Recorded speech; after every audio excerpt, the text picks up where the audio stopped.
Hello and welcome to Worlds Apart. They claim to represent the feminist cause, yet do it in a way that makes men rather than women pay attention. They claim nudity is a way to reclaim the ownership of female sexuality, but they only parade young and aesthetically attractive bodies. The FEMEN movement celebrated its 5th anniversary this year, and while it has definitely managed to get the world's attention, has it been able to achieve anything beyond public disturbance? Well, to discuss that, I'm now joined by Inna Shevchenko, one of the movement's very active members.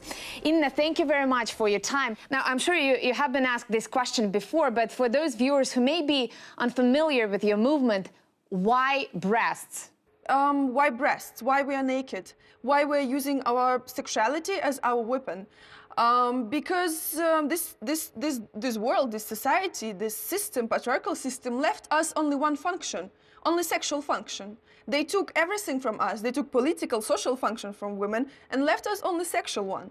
That's why we said our sexual will become our political. We transformed our naked body to our political instrument. We say that my body is not working for patriarchy anymore. My body is working for my own liberation, for women's liberation. Well, Inna, my body is also working for my own goals, but unlike yourself, I cannot claim that I've been reduced to a sexual function. I got an education, I have a well-paying job, I'm sharing my household chores with my husband, so I don't feel oppressed. When you say us, who exactly you are speaking for? You know, we're not seeking to represent someone who is, as you or as you say, objectively, if it's so, who is not oppressed. But I call you and all other women who are in the same position as you, don't deny the fact that there are millions of women who are just totally controlled by family traditions, by this society,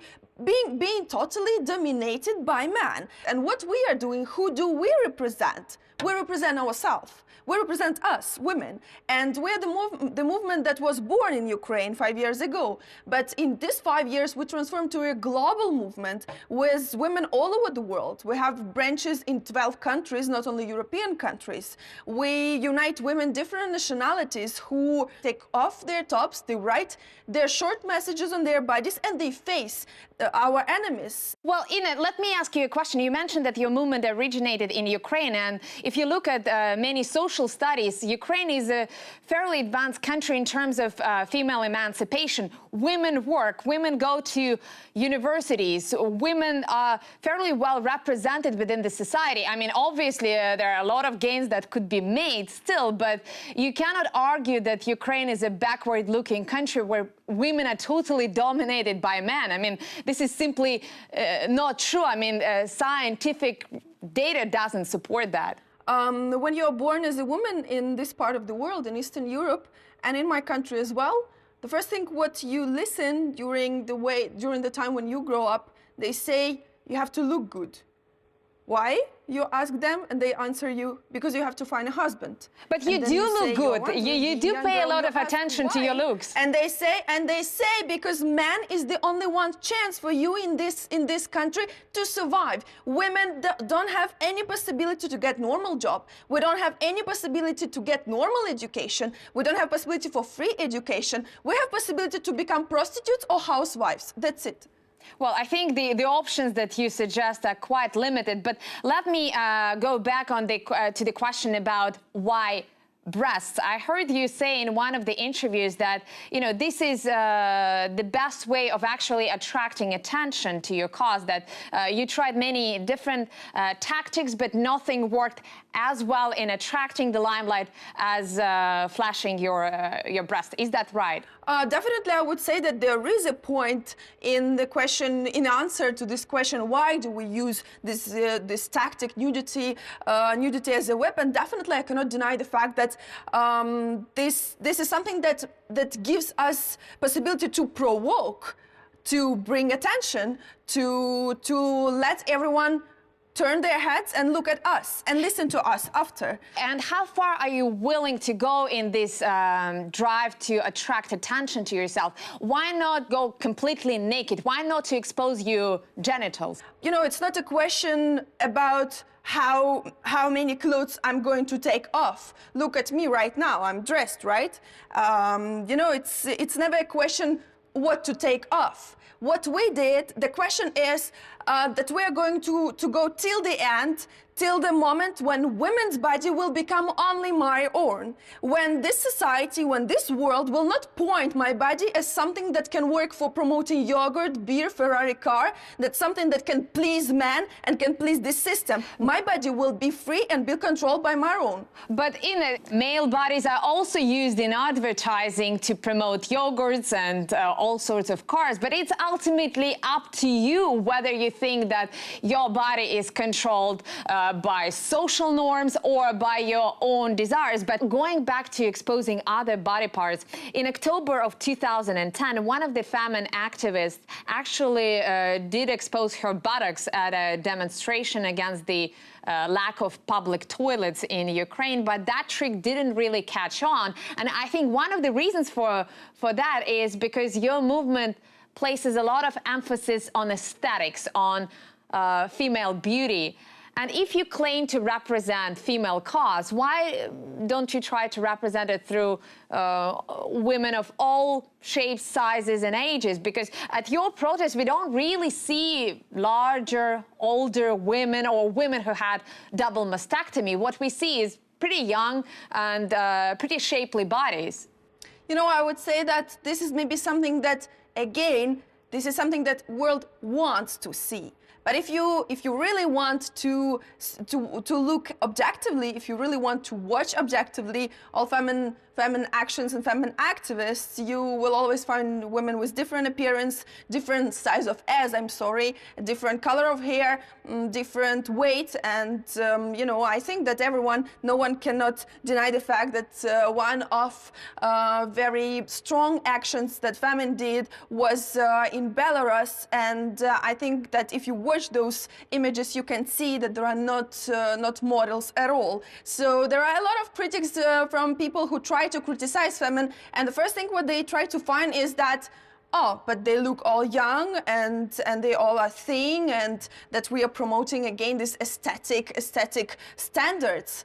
You know, I would say that definitely we are facing a lot, we are fighting a lot with this brutal media world that sometimes can cut our posters, for example, showing only women's breasts. Let's be fair, the media world is not so brutal to you, because journalists get invited to almost every protest that you have, and they cover you quite substantially. So after all, you are the darlings of the media. About media, definitely I would say that it's kind of a work from two sides. They use us, we use them at the same time. I always say that it's really more important for FEMEN actions to have 5 cameras around during the action than 50 people around in the street, because behind each of the camera there are millions of minds who are going to watch and to listen what we are demanding. But we are facing a lot of fights for sure with brutal media world. I will repeat it again. From very beginning we are trying to find a way how not to let them, for example, cut our messages, and that's why we use our body as our poster right now, and many things that we changed and that we are trying to find, and every new minute, every new day we are trying to find something new. We are trying to create new tactics, to add new points to our way of acting to make it stronger. Absolutely, but I think there is one consistent feature in all your protests, and this is, of course, objectification of female breasts. And I wonder if you realize that you are playing into the hands of those who ultimately you are also trying to protest against. You know, if you want to point that people are watching FEMEN protests because there are naked girls, But you know, I would say that you can see today naked girls everywhere, on the billboards in the street, in the magazines, on TV shows, prime time, everywhere. You can do it so easily. And when people watch FEMEN actions, the difference between those two nudities, that the first one from billboards and magazines is something that is working to please them, and the second one that we are using is something that irritates them and make them scared. Okay, can I actually compare your movement to something else that is, at least in appearance, is pretty similar? And what I'm talking about is the movement around the world for women's right to breastfeed in public. And it's a big problem because up until a couple of years ago, around 10,000 women were arrested in the United States every year for simply nursing their babies. And when we look at those two movements, they're pretty similar. They're all about exposing your breasts, but many women did that in a very quiet manner without attracting many reporters to the site, sometimes risking a possibility of being arrested. But ultimately, that movement led to significant social change, and many of those laws that were banning breastfeeding in public have been struck down. I wonder if your movement can cite any practical example when your activities actually led to a significant change in people's lives. You know that here we have to talk about goals of all the movement.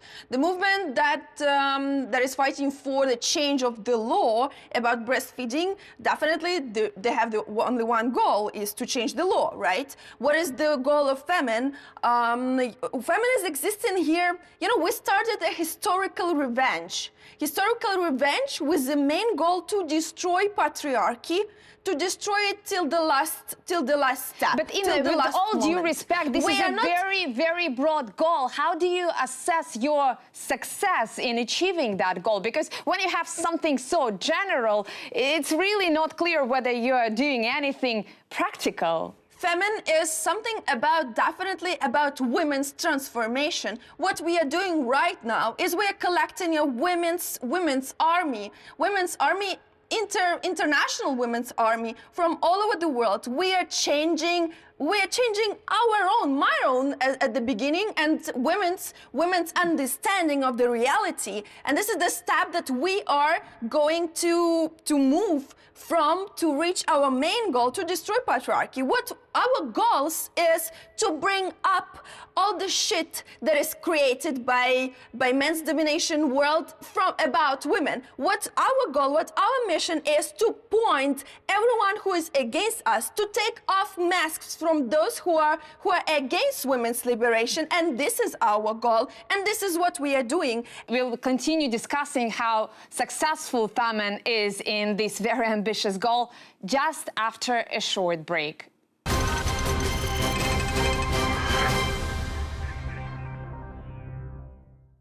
Welcome back to Worlds Apart, where we are discussing the conflict between decency and freedom with Inna Shevchenko, one of FEMEN's active members.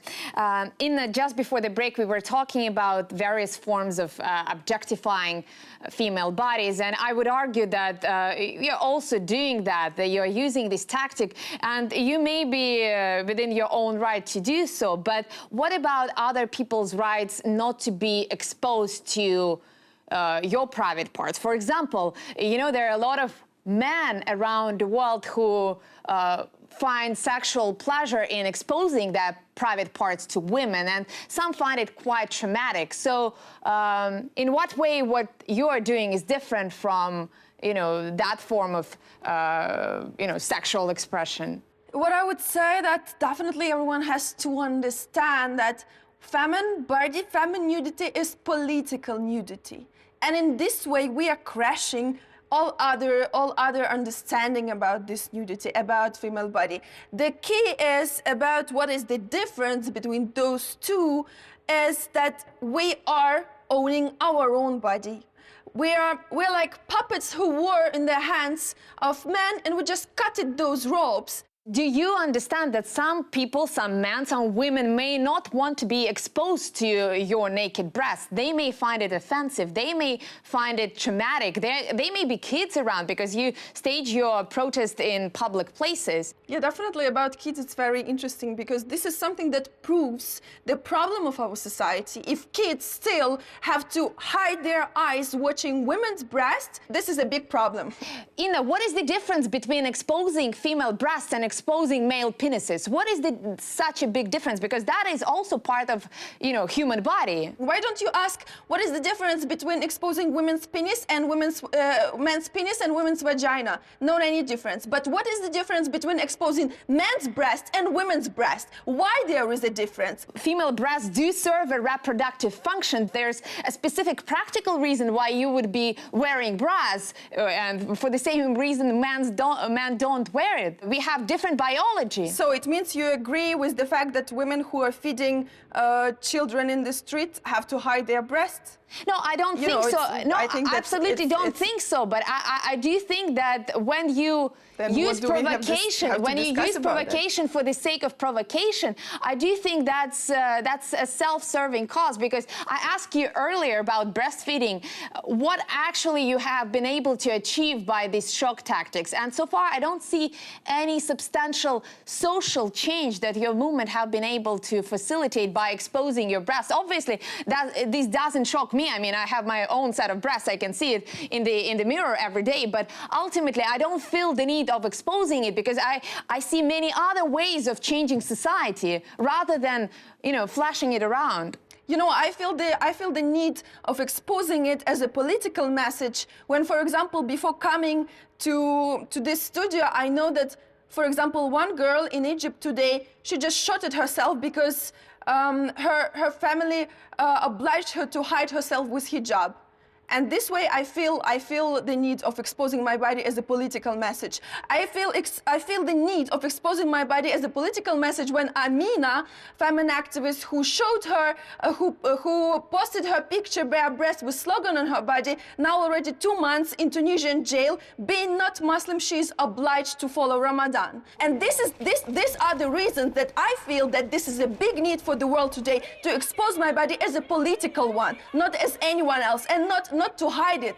Well, I'm not asking you to hide it, but coming back to the question of Amina, the feminine activist that you mentioned earlier, she's been in jail for a couple of months already, and if she is convicted of all charges that she faces, she may spend up to 9 years in prison. And she was just 18 years old when she joined the feminine movement. So when you think about it on a personal, human level, she put her life on the line at femin's bidding, but ultimately, she hasn't achieved all that much. True that she published those provocative pictures, but again, that comes back to the question of tactics, whether the tactics that you use, sure, they attract a lot of attention, but do they actually facilitate social change? And I want to ask this question directly. Can you cite any specific example how women's condition, how their rights have been improved by your own movement? Now Amina is in jail, and there is a huge Tunisian,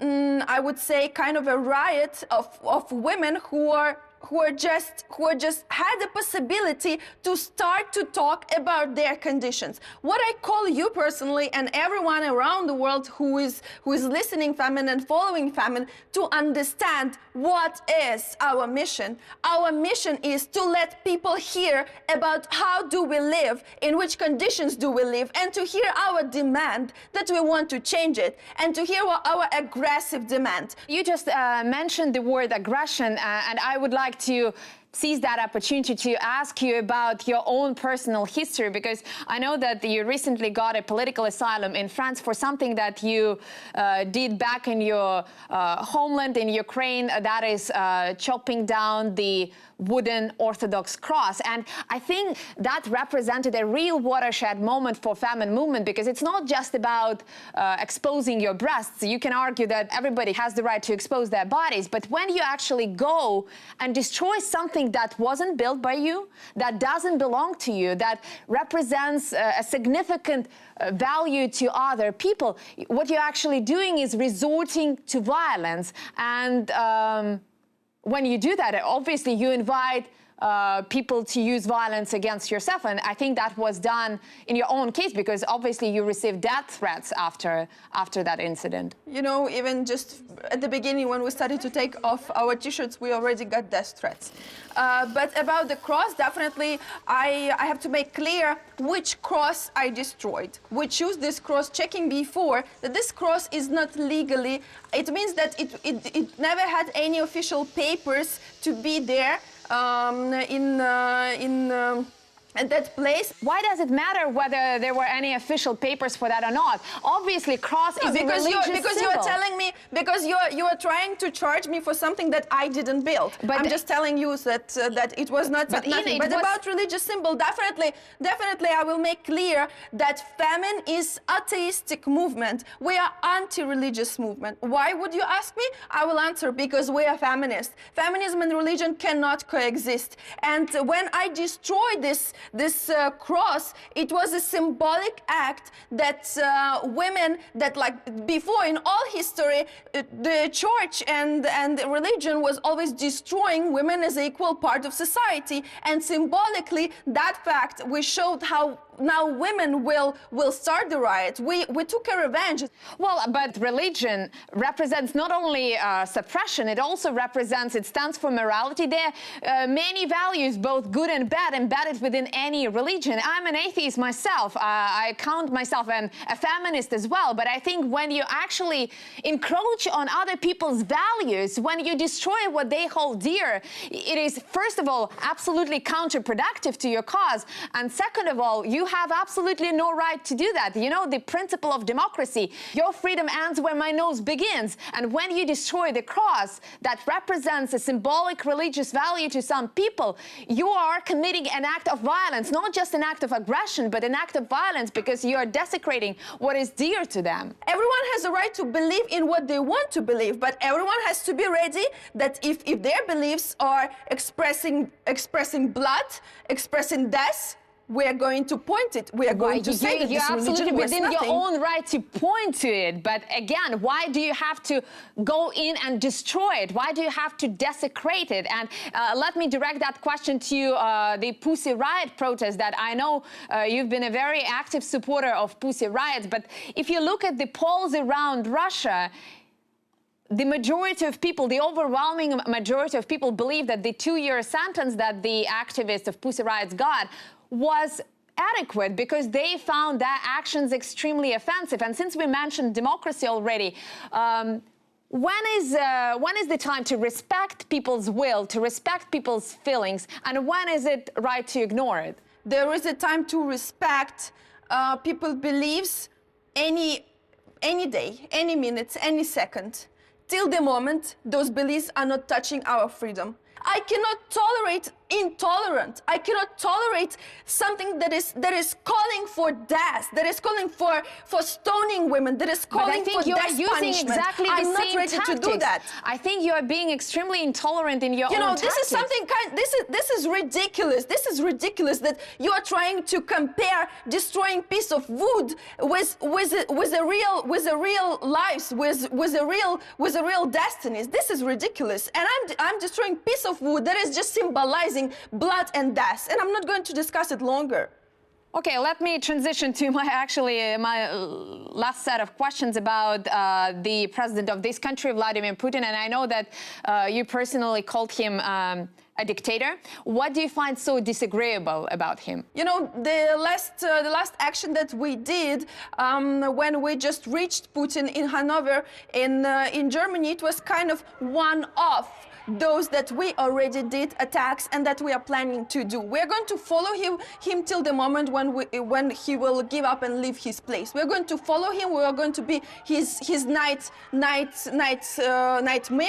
Do you know that a lot of people in Russia actually voted for him? So you feel like you are a better judge, a better expert on him than people here in the country? No, you don't have to. You don't have to mix the fact that we are pointing his political view that are violent to this society, to the modern world, that we are pointing that he's dictator with the fact that people voted for him. You know, there are people can like there were in the time when slavery was abolished, there were so many people who wanted to say who was screaming, we want to be slaves still, you know, and I don't remember that. But so this is something that we cannot. This is something we cannot discuss. I think that we have right to point the political influence of that person of Putin. Well, exactly. That is harming democracy. That is harming just understanding of freedom and human rights, and we are doing that because again, we are here on the Russian television, and I'm asking you about what makes Putin a dictator, and I think this is as free as you can get.